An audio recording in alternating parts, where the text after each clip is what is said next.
Ciência e Saúde, com Rosânia Fernandes. Bom dia, hoje temos aqui no nosso programa Ciência e Saúde a convidada a doutora Maria João Matono.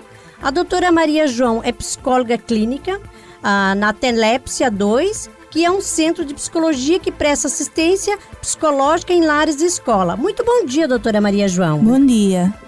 Então, doutora Maria João, explica lá para nós como que é essa clínica, esse atendimento em lares e escola, como é que acontece? Faz uma introdução para nós, como é que é. Então, a área da psicogerontologia é uma área que tem-se vindo a desenvolver mais recentemente ao nível da psicologia.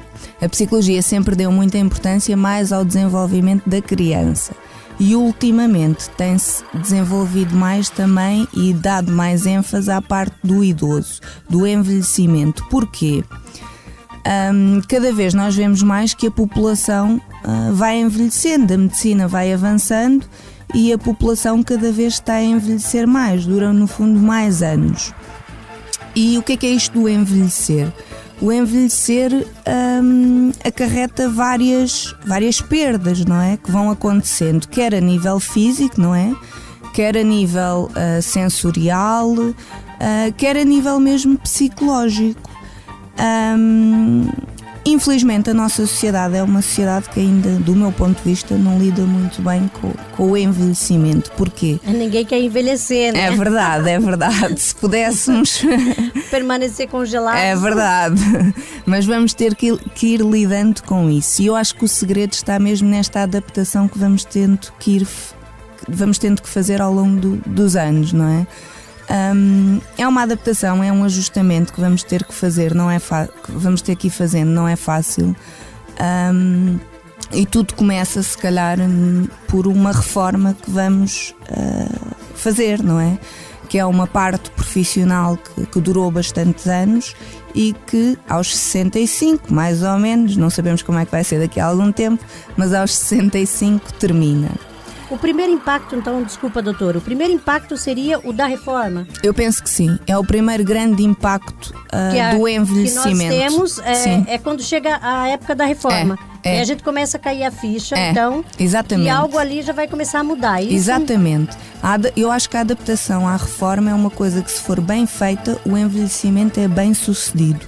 Se não for muito bem feito, acaba por trazer algumas complicações. Por exemplo? Como é que pode ser, então, bem feito? Se nós pensarmos, uma pessoa manteve-se ativa durante um grande período da sua vida. Com a reforma vai se manter mais passiva. O que é que devem fazer as pessoas? Tentar manter, no fundo, ligações a outras pessoas. Centros de convívio, centros de dia, universidades séniores, cada vez existem mais. Ajudam a pessoa a manter-se de alguma forma ativa e a não estar em casa fechada, que é o grande problema dos idosos hoje em dia. Constata-se que há muitos idosos em casa, sozinhos, completamente isolados, e isto é muito complicado, porque isto depois está relacionado com a depressão nos idosos, que é muito complicado depois de ultrapassar. E daí a reforma ser ali um marco muito importante, não é? A par da reforma há outras perdas que vamos tendo, outras adaptações que vamos ter que ir fazendo. Vamos nos começar a ver com cabelinhos brancos, a nossa pele já não vai ficar tão lisinha, as rugas vão aparecer. Começa as ruguinhas, e vamos ter que ir lidando com isso. Para além, depois também das perdas sensoriais, ou seja, vamos começar a ouvir, se calhar, com alguma dificuldade, a ver menos bem, e isto tudo vai nos afetar de alguma maneira, porque nós vamos tendo consciência que isso está a acontecer. Ou seja, se calhar está alguém a falar ao meu lado e eu estou a perceber que não estou a ouvir muito bem o que a pessoa está a ver. Eu vou tendo consciência, no fundo, que estou a envelhecer, que as minhas capacidades pelo menos estão a diminuir. Doutora, mas a doutora acha importante então a gente manter uma lucidez dentro do possível para poder conviver bem com essa situação que é natural para todos? Eu acho que é isso mesmo, é nós aceitarmos o envelhecimento como uma coisa que faz parte do nosso ciclo de vida. O nosso ciclo de vida começa na concepção, não é? E termina com a morte. Isto é o nosso ciclo de vida e nós temos que aceitar tudo. A nossa sociedade, infelizmente, como eu já referi, não aceita muito bem a parte do envelhecimento porque é uma fase mais final. não era para ser uma fase melhor, onde a gente tem mais experiências, apesar do aspecto físico, mas, por exemplo, a gente já abriu mão de muita coisa nessa fase, já tem experiência muito. Não seria para ser aproveitado de uma forma melhor? Eu a defendo doutora que acha sim. que é melhor, que pode fazer isso, que não precisa ser uma coisa ruim? Eu defendo que sim. Eu defendo que sim e que realmente as pessoas idosas têm uma mais-valia que nós ainda não temos, que é uma sabedoria, uma experiência de vida, e tudo isto devia ser valorizado. Mas na nossa sociedade, infelizmente, não é. Se nós pensarmos, por exemplo, os idosos, quando se reformam, às vezes até perdem algum poder económico, não é? Quando entram para um lar, em termos monetários, começam a ter que depender até às vezes dos filhos. Isto é um bocadinho uma inversão de papéis. Foram os pais, no fundo, que durante tanto tempo criaram os filhos, né? Criaram e ajudaram monetariamente e investiram nos filhos, e depois chega uma altura em que são os filhos que vão ter que investir nos pais, não é? Nos pais idosos. E aqui é difícil para os pais também perceberem isto. Durante uma vida foram autónomos, conseguiram fazer a vida deles, conseguiram comprar a sua casa, fazer uma série de coisas, e chega uma altura que já não conseguem. Portanto, a nossa sociedade também não valoriza muito isso. Se nós virmos também e pensarmos, por exemplo, em termos de procura de emprego, hoje em dia as pessoas com mais idade também não têm muita facilidade. Ou seja, a experiência, a sabedoria também não é valorizada. Já não contam mais com isso. Já não conta. E devia contar, devia ser o contrário, até porque cada vez temos mais idosos. Cada vez temos mais idosos e devíamos dar resposta a estes idosos, não é? Para além de uma das preocupações que eu tenho, e que penso que é uma grave, é o isolamento dos idosos. Os idosos, há muitos idosos em casa sem nenhum apoio, e estes idosos deviam recorrer a apoio. Numa fase inicial, se calhar até tem algum grau de autonomia, basta em termos de apoio domiciliário, haver alguém que vá lá à casa, que ajude nas higienes, no cuidado da casa. Quando eles começam a perder a autonomia, se calhar ir para um centro de dia, porque aí também é bom. Porquê? Porque convivem com outros idosos, não estão isolados.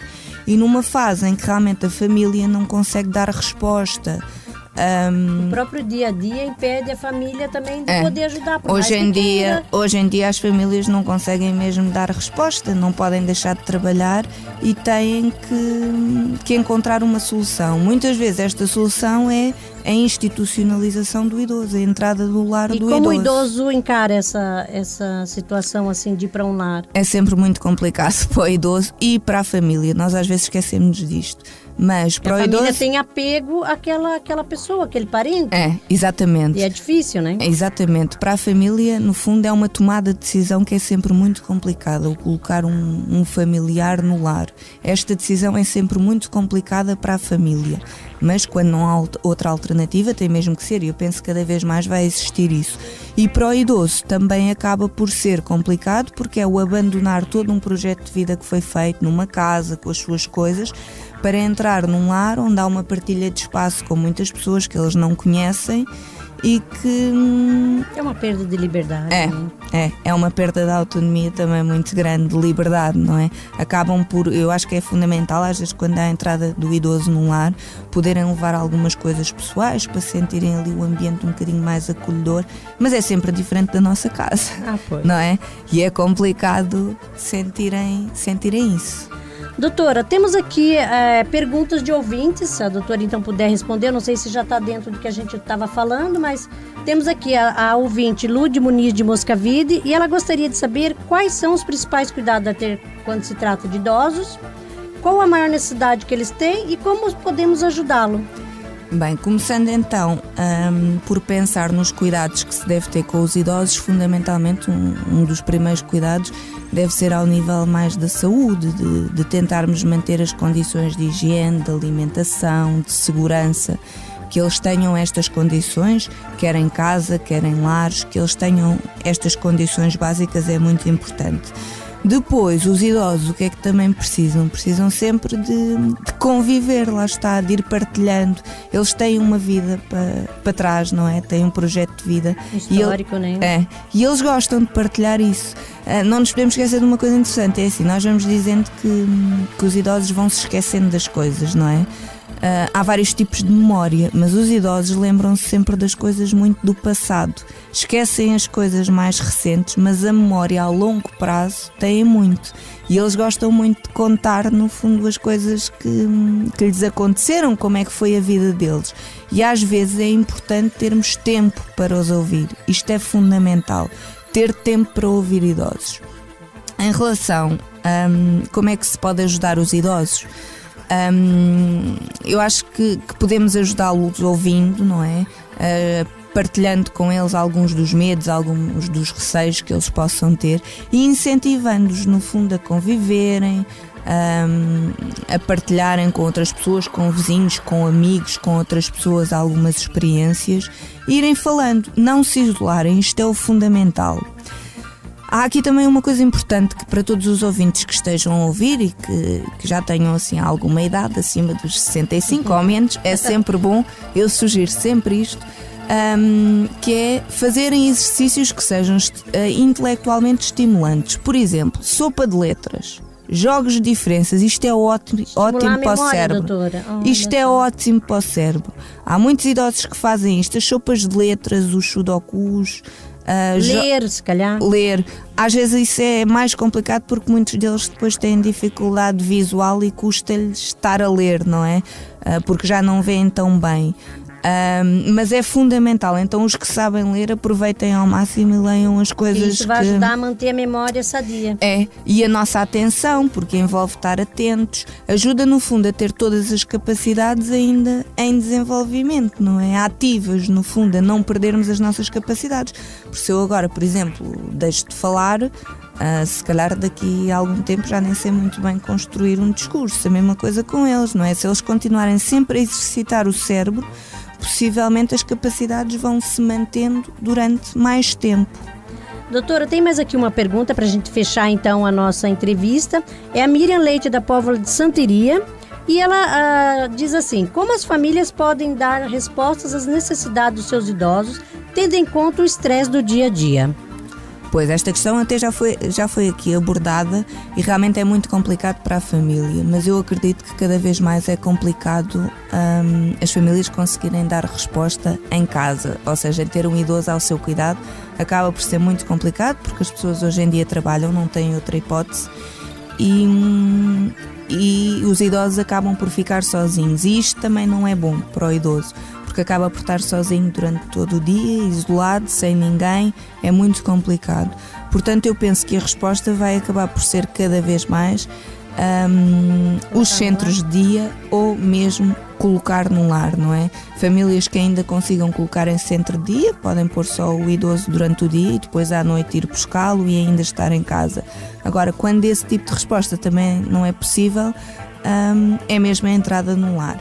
Eu aqui não consigo deixar de salientar só uma questão que é a entrada do idoso num lar é sempre complicada e é muito importante que a família apoie esta entrada do idoso, ou seja, o idoso entra no lar, mas a família deve continuar sempre a ir ao lar, a visitá-lo, a ir frequentemente lá, para ele se sentir também apoiado, porque se nós pomos num lar e nunca mais lá aparecemos... Sente-se abandonado, claro, né? É isso que acaba por acontecer. É assim, infelizmente o nosso tempo está esgotado. Eu gostaria de falar, se pudesse, 1 hora de entrevista. E este assunto então tinha é muito. Interessantíssimo e tem muita coisa para ser falada. Então eu vou aproveitar aqui a oportunidade de convidar a doutora para vir uma próxima vez. Agradeço. E a gente então aprofunda um pouco mais. Foi muito bom a entrevista e muito obrigada. Também gostei muito. Muito obrigada pelo convite e até uma próxima. Até a próxima. O programa Ciência e Saúde tem o apoio Worldprint Artes Gráficas. Visite-nos em worldprint.pt e Neide Carvalho Cabeleireiros Estética. Neide Carvalho Cabeleireiros Estética. Atendemos homens, senhoras e crianças. Cortes, extensões, colorações, depilações, unhas de gel e gelinho e muito mais. Neide Carvalho Cabeleireiros Estética, na Rua António Maria Pais, número 22A, em frente ao antigo quartel dos bombeiros em Moscavide. Marcações 924181338 ou 916749740. Neide Carvalho Cabeleireiros Estética. Realçamos a sua beleza. Ciência e Saúde. com Rosânia Fernandes.